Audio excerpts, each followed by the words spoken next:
Overarching point you said there about being yourself. As I was thinking about it, I was thinking, gosh, do you know what? The thing that all of my favorite creators and the really successful creators have in common is they all have, and I use these words intentionally, the courage to be themselves. Yeah. Because I tell you what, when I was starting out as a content creator, and I look back, I was showing one of my team members the other day the things I used to post. It was like everything happens for a reason. Cringe. It was cringe, Yeah, so terrible. cliche fluff. And it took me several years to almost relax into just realizing that the game here was to get to the point where I could be myself on the internet. And actually that was the most high value because of, of what you said. It's the uniquest part of me. But the courage to be yourself. And it is the winning strategy for 2025. And it's, I think, it's leaning into it. And the thing is that everything in you wants to not do that. I'm not really sure why. But I was having a conversation with Layla, I want to say 2 nights ago or 3 nights ago. I got a bunch of flack for some X posts that I made. And she just looked at me and she was like, never dilute yourself. Because I was like, maybe I shouldn't talk about this stuff. Like maybe I should just like, I'll just lean off. And she was like, never dilute yourself. Like there are so many more people who need that message than people who are hating that message. And she was like, and if you're actually going to make a difference in a lot of people's lives, there's going to be an equal and opposing force of people who want to reject that. And she's like, this just comes with the territory of like how big of an impact you want to have. And it was just such a great, wife talking to husband, conversation. That I guess for me at the end of the day, I'm like, as long as she thinks I'm cool, like, Yeah. I'll keep doing it. But yeah, it was just because the diluted down version all of a sudden becomes everyone else's stuff. Well, you said a second ago, you're not sure why that is, but by very definition of it being unique, that means that there is no blueprint. Yeah. There is no person that's come before you and proven that it works. So the courage of being yourself, there's only one Stephen Bartlett. So if I'm truly myself, it's never been done before. That means that the risks are unknown. The upside's also unknown. Yeah.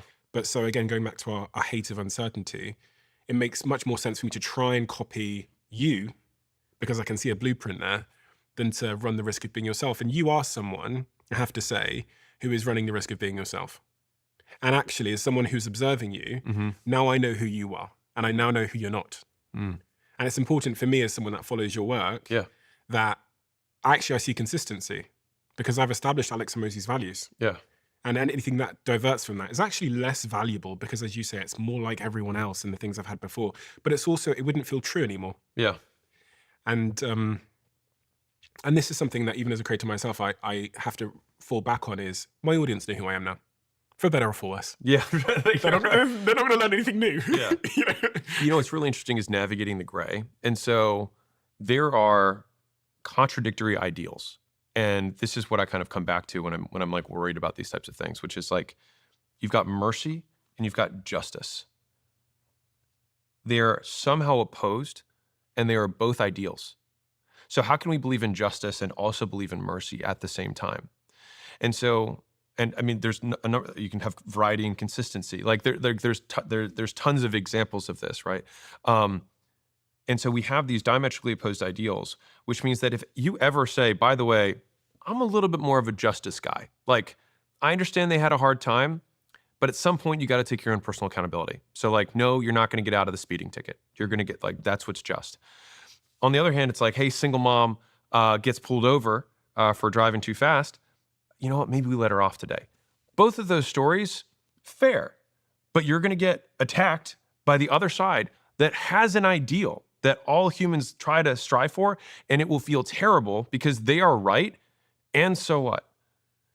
And so I think that like understanding that conflict will always exist between two apparent ideals that, and this is foundationally what politics is, right? Yeah. Is that there are two apparent ideals that all of us, I would say 99% of people would say justice is good, mercy is good, variety is good, consistency is good, right? Respecting values is good, so is innovating and doing new things. Mm-hmm. How can we have both of these contradictory ideas and at the same time like navigate that without conflict?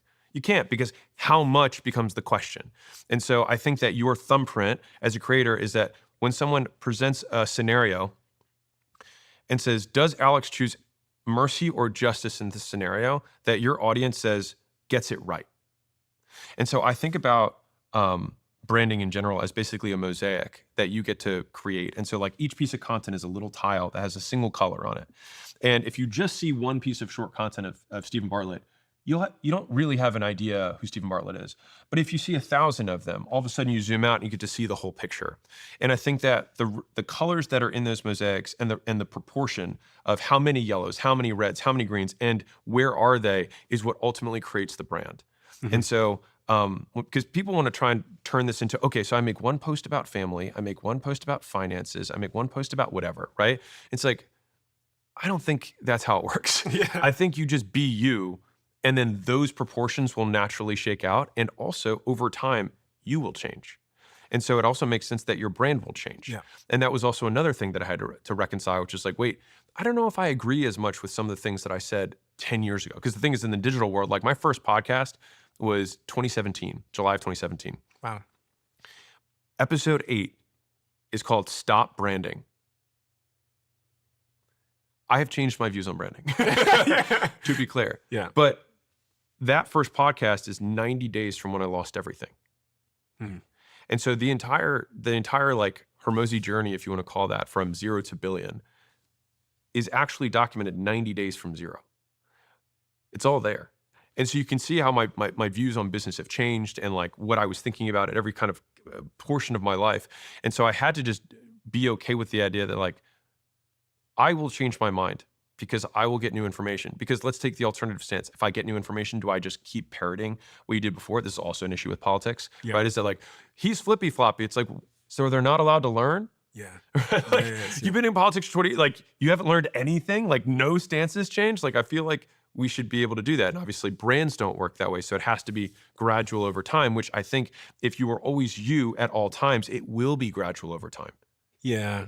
I don't know. I think a lot of the time we end up over focusing on unreasonable people, which is a war we can never win anyway. Yeah. Because first, you say that to me, I think I think it was like I had this this guy, the therapist on my podcast, who I then spoke to after the podcast, and he basically broke it down to me. He was like, there's 20% of people that just absolutely love everything you will ever do. Yeah. Like you could say anything, you change them, they're just super fans. Yeah. There's 80% of people that are actually like, he said there's 60% of people that are really reasonable. Yeah. They don't speak. Yeah. They just watch, they're like reasonable silent human beings. majority, yeah. And then there's 20% of people with no matter what the fuck you do, they're gonna be.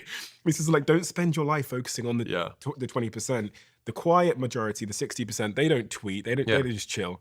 And then the 20%, you know, they're your evangelists. But, you know, I find myself falling into the trap of. So what's interesting about the 20% is that like, I was thinking about this today.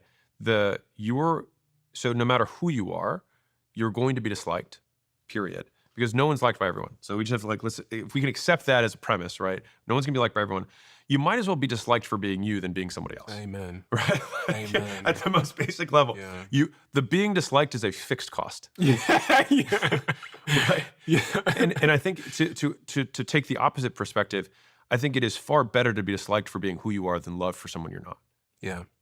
And one of the great entrepreneurs I interviewed on the podcast said to me, when it comes to marketing and branding and this sort of attention conversation we're having, she said to me that in order to reach your 80%, you have to piss off your 20%, or at least be willing to piss off your 20%. It was Jane Warung, who's the founder of Double global beauty brand with I think hundreds of thousands of people. And she sat and said, to get to your 80%, you have to be willing to piss off. No, actually, fuck. She said, to get to your 20%, you have to be willing to piss off the 80%. And from a branding perspective, it makes so much sense because when you stand for something clearly, which you do, you inadvertently stand against a ton. You have to. If you draw a line, there's a side on either side, and you have to say like, I'm on this side. Did you see that Nike ad? Dude, I was just going to say that. Yeah. I was just going to say that. Yeah, the Willem Dafoe ad. Yeah. Like what's yours is mine and what's mine is mine. Yeah. Just like, it was actually the first time that I'd seen something from Nike in a long time that I was like, this is what built this brand. And I think they had lost their way for a while. Yeah. With like the wokeism and all that stuff. And I think it's like, Nike means victory, which means people have to lose.